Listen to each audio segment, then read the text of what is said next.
Assalamualaikum, salam Malaysia Madani. Kanta 744 mendahului berita. Dimulakan dengan rangkuman berita utama dalam segmen Esensi.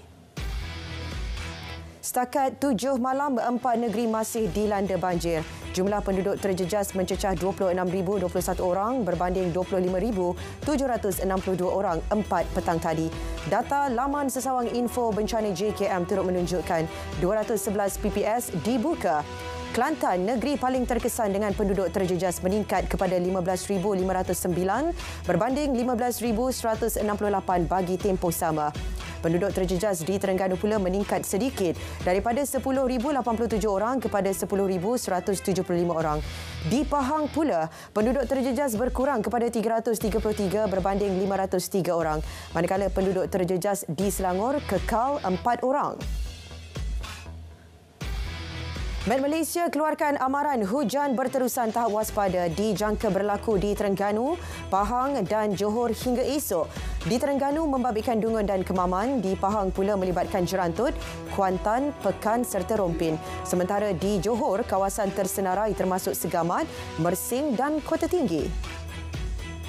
Selain 3 negeri itu, Pusat Kawalan Bencana Negara turut mengeluarkan amaran hujan berterusan di Kelantan. Jawatan Kuasa Pengurusan Bencana Peringkat Negeri atau Daerah diarah meningkatkan tahap kesiapsiagaan menghadapi bencana. Pada masa sama, memastikan setiap pusat pemindahan sementara PPS dilengkapi keperluan asas, juga mengaktifkan pos kawalan tempat kejadian. 3 kes kematian akibat banjir direkodkan Polis Kelantan sejak 21 November lalu hingga semalam. Ini termasuk kes membabitkan seorang kanak-kanak lelaki di Kubang Kerian, manakala 2 lagi melibatkan 2 kanak-kanak perempuan di Pasir Mas. Orang ramai diingatkan peka dengan keselamatan anak-anak masing-masing semasa musim banjir. Elak bermain air banjir. Susulan hujan lebat berterusan sejak 2 hari lalu, laluan utama Pasir Mas Rantau Panjang ditutup sepenuhnya untuk semua kenderaan. Tindakan dibuat berikutan laluan berkenaan ditenggelami air. Bagaimanapun, operasi menyelamat penduduk terkesan banjir tidak terjejas. TNB pula membuat tambahan penutupan bekalan elektrik di 40 lokasi sekitar Pasir Mas. Data itu dikemas kini setakat 10 pagi tadi. Penutupan bekalan demi keselamatan pengguna di kawasan terlibat. Di Terengganu pula, penutupan bekalan elektrik di 18 kawasan membabitkan 3 daerah. Di Dungun, 14 kawasan terjejas, manakala di Marang dan Kuala Berang, masing-masing 2 kawasan. Senarai penuh lokasi terlibat dipaparkan menerusi laman sosial TNB. Ketua Sindiket Pengedaran Dadah terbesar di Sabah bergelar datuk antara 10 individu di Berkas dalam operasi khas awal pagi semalam. Timbalan Ketua Polis Negara mendedahkan Ketua Sindiket berusia 40 tahun itu turut berperanan sebagai penaung sebuah NGO bagi melindungi aktiviti haram dijalankan. Suspek pernah dikenakan tindakan mengikut Seksyen 3-1 Akta Dadah Berbahaya LLPK 1985. 9 ahli sindiket pula di Berkas dalam beberapa siri serbuan di Kota Kinabalu dan Pantai Timur Sabah. Timbalan Ketua Polis Negara menegaskan siasatan telus akan dijalankan ke atas pegawai kanan polis yang didakwa melanggar seorang pelajar tingkatan 5 hingga mengakibatkan kematian. Pihaknya tidak akan melindungi atau berkompromi terhadap mana-mana anggota yang melakukan jenayah. Beliau menyifatkan kes itu sebagai kes yang mendapat perhatian ramai. Justru kawalan perlu dilakukan untuk mengelak elemen mengganggu atau menggugat keselamatan ketika sesi pendakwaan. Penubuhan Sekolah Bajau Laut Omadal perlukan perbincangan lanjut. Perbincangan turut melibatkan Majlis Keselamatan Negara, pihak berkuasa kawasan keselamatan Pantai Timur Sabah, Polis Diraja Malaysia dan Jabatan Imigresen Malaysia. Kementerian Pendidikan memaklumkan kebenaran tertakluk kepada keputusan dasar kerajaan. Malaysia bukan negara pihak kepada Perjanjian Status Pelarian 1951 atau Protokol Pelarian 1967 di bawah Persatuan Bangsa Bersatu. Baik saudara, situasi banjir di Kelantan makin buruk dengan jumlah penduduk terjejas melebihi 16,000 orang. Amirul Hafiz Rosli, silakan kongsi lebih lanjut situasi di sana.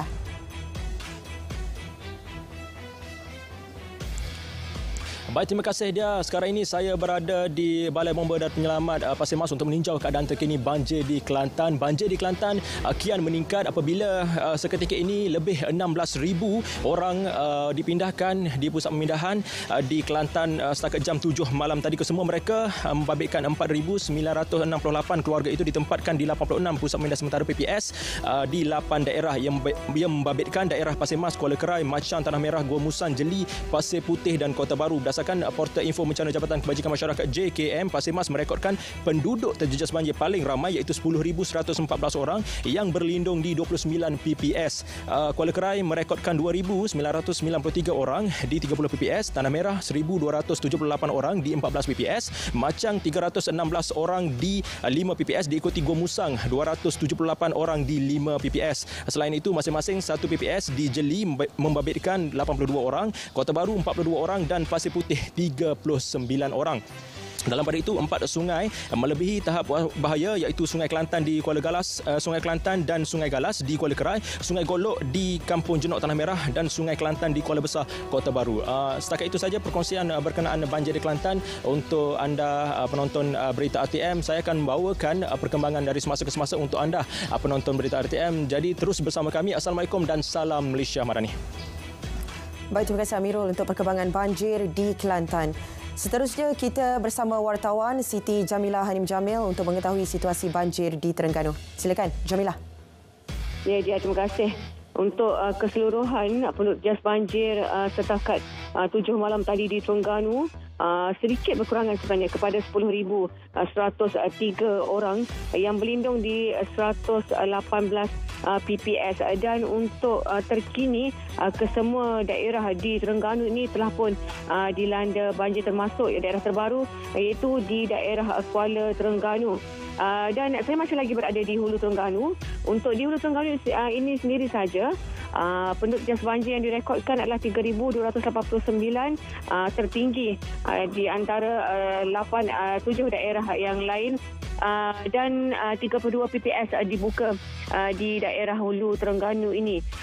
Dan untuk saya kongsikan juga, 16 jalan di Hulu Terengganu ini ditutup kepada semua kenderaan susulan banjir gelombang ketiga. Kalau saya boleh kongsikan, ini melibatkan Jalan Kampung Jak, Jalan Kampung Mekalan Ajal, Batu 24 serta Kampung Nibong dan Jalan Kampung Bukit Tadok Paluh Nyos.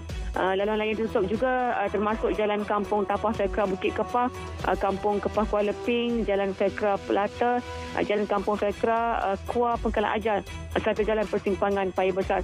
Dan RTM hari ini sebenarnya bertuah kerana kami berjaya memasuki ke kawasan-kawasan yang tidak dapat dilalui oleh semua kenderaan dengan bantuan daripada Batalion ke-18 Regimen Askar Almahdi Raja, para kem mesti pantai yang diatur gerak untuk berada di daerah Hulu Terengganu ini bagi membantu penduduk jas banjir di daerah ini. Dia saja dapat saya kongsikan, kembali kepada anda. Baik, Jamilah, terima kasih untuk perkembangan banjir langsung dari Terengganu. Baik, saudara, untuk perkembangan seterusnya, mangsa kedua insiden lemas membabitkan 2 kanak-kanak 11 tahun ditemukan pagi tadi. Mayat Nur Damia Kaisara Muhammad Sabri ditemukan 100 meter dari lokasi mangsa pertama ditemukan. Kedua-dua mangsa dilapor di bawah arus selepas terjatuh semasa bermain air banjir. Kejadian berlaku di Kampung Petai Dusun Rantau Panjang Ahad lalu. Ini pula kes kanak-kanak lelaki berusia 2 tahun yang dilapor terjatuh di muara sungai di Kampung Kurnia Jaya, Tawau semalam. Mangsa ditemukan lemas pagi tadi. Mayatnya ditemukan kira-kira 200 meter dari lokasi mangsa dilaporkan hilang. Seorang bayi perempuan berusia 18 bulan maut selepas kenderaan dinaiki bersama keluarganya terlibat kemalangan. Insiden berlaku berhampiran Plaza Tol Kertih, Kemaman semalam. Mangsa meninggal dunia ketika dirawat di Hospital Dungun. Abang mangsa patah kaki kiri manakala individu lain terlibat kemalangan tidak alami sebarang kecederaan. Baik, saudara, aliran trafik di Plaza Tol Gombak menuju ke Ibu Negara lancar. Untuk perkembangan semasa, terus bersama rakan pelapor Atika Mahtar. Silakan, Atika. Ya, dia untuk hari ini pengguna lebuh raya terus menikmati pengecualian bayaran tol sempena perayaan cuti Krismas kepada semua kelas kenderaan bermula pukul 12 tengah malam tadi hinggalah 11.59 malam nanti. Sebelum ini pemberian tol percuma dapat dinikmati oleh pengguna lebuh raya pada Sabtu lalu. Kita beralih kepada situasi terkini aliran trafik di lebuh raya Kuala Lumpur Karak di Tol Gombak sempena cuti perayaan Christmas yang berakhir semalam. Aliran trafik di KLK terutama di Tol Gombak ini lancar dan tiada sebarang situasi di luar jangka. Trafik di lebuh raya Pantai Timur juga lancar di sepanjang lebuh raya di kedua-dua arah. Bagi yang masih merancang serta berkira-kira untuk pulang ke ibu negara, anda dinasihatkan untuk sentiasa mematuhi cadangan jadual perjalanan TTA yang telah dikeluarkan. Pengguna juga boleh menyemak status trafik di semua platform media sosial rasmi Lembaga Lebuh Raya Malaysia secara berkala. Saya kira itu saja yang dapat saya berikan perkembangan dari Tol Gombak. Kita kembali kepada dia di Angkasa Puri. Silakan dia. Baik, terima kasih Atika untuk perkembangan laporan trafik langsung dari Plaza Tol Gombak. Baik saudara, 78 kenderaan dirampas Jabatan Kastam dalam 2 operasi sekitar Pelabuhan Klang. Rampasan dianggar bernilai 14.86 juta ringgit. Timbalan Ketua Pengarah Kastam Penguatkuasaan berkata, menerusi Ops Kitai pada 9 hingga 24 Ogos, 68 kenderaan pelbagai jenis disyaki tanpa permit import AP dirampas. Ia dianggarkan bernilai 13.897 juta ringgit termasuk duti dan cukai. Sementara Ops bersepadu pada 14 Disember merampas 10 kenderaan pelbagai jenis bernilai hampir 1 juta ringgit termasuk duti dan cukai. Tempoh reman 3 anggota polis PGA yang didakwa mengambil wang RM85,000 milik seorang peniaga semasa operasi menangkap pendatang asing tanpa izin 21 Disember lepas akan dilanjutkan. Tegas Timbalan Ketua Polis Negara, pihaknya tidak akan bertolak ansur dalam kes tersebut meskipun membabitkan anggota PDRM. Ketiga-tiga anggota ditahan pada hari sama sejurus peniaga berkenaan membuat laporan. Siasat segera sindiket bawa pekerja asing ke Malaysia untuk pekerjaan yang tidak wujud. Menteri DJPM Undang-Undang dan Reformasi Institusi berkata, peranan semua syarikat terlibat juga harus disiasat untuk menentukan bagaimana pekerja asing yang sah boleh dieksploitasi. Tegasnya, kerajaan tidak akan bertolak ansur dengan pencabulan hak asasi manusia termasuk dalam sektor perniagaan. Kadar inflasi negara dijangka kekal dalam Julai 2.5 hingga 3.0% tahun depan. Ramalan kenanga research itu berikutan rantaian bekalan yang makin baik dan pengurangan permintaan global. KDNK Malaysia pula dijangka terus berkembang, berpotensi meningkat lebih 4% tahun ke tahun. Selain itu, firma penyelidikan itu menjangkakan Bank Negara Malaysia akan kekalkan OPR pada 3% sepanjang 2024. Komuniti perniagaan harus segera mengadaptasi teknologi agar tidak ketinggalan dalam arus digitalisasi global. Presiden Persatuan Akauntan Percukaian Malaysia berkata, digitalisasi bukan sahaja dapat memudahkan peniaga dan pelanggan, malah meningkatkan keuntungan peniaga sekaligus membantu memacu pertumbuhan ekonomi negara. Industri pembuatan dan perkhidmatan perlu mencari peluang menerapkan elemen kelestarian sekaligus mendukung matlamat ke arah ekonomi hijau. Penasihat Ekonomi Kementerian Sumber Manusia dan Emiritasi Emiria Arab Bersatu, Profesor Madya Dr. Muhammad Yusof Saadi berkata, Malaysia perlu sejajar dengan trend global.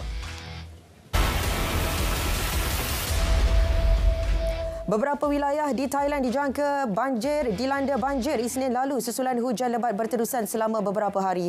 Banjir melimpah ke jalan-jalan mengakibatkan laluan terputus sementara ribuan penduduk terjejas dinasihati berpindah ke kawasan selamat.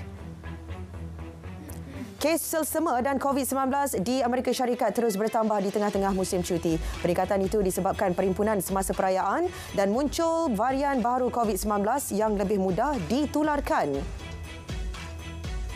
Baik saudara, Kanta 744 berakhir di sini. Dari sungai ke segara, Palestin pasti merdeka. Assalamualaikum, salam Malaysia Madani.